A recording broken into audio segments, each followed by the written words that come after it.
ام المؤمنین سیدہ عائشہ رضی اللہ عنہا سے مروی ہے کہ جب رمضان کا آخری عشرہ شروع ہوتا تو نبی صلی اللہ علیہ وآلہ وسلم راتوں کو جاگتے، اپنی کمر کس لیتے اور اپنے گھر والوں کو بھی جگاتے۔ سنن ابو داود حدیث نمبر 1376۔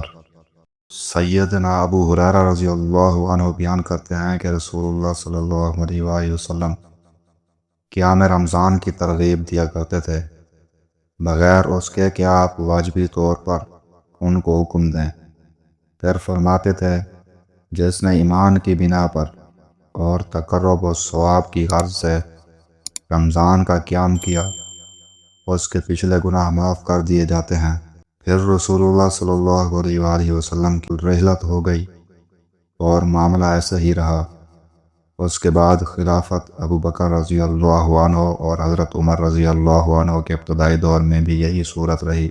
امام ابو داود رحمۃ اللہ علیہ کہتے ہیں کہ عقیل، یونس اور ابو اویس نے بھی ایسا ہی روایت کیا ہے، یعنی جس نے رمضان کا قیام کیا، اور عقیل کی روایت ہے جس نے رمضان کے روزے رکھے اور اس کا قیام کیا۔ سنن ابو داود حدیث نمبر 1371۔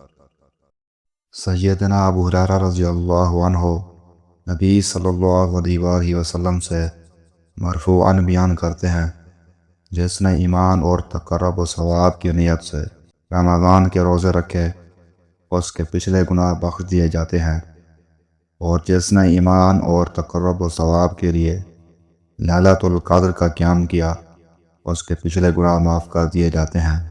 سنن ابو داود حدیث نمبر 1372۔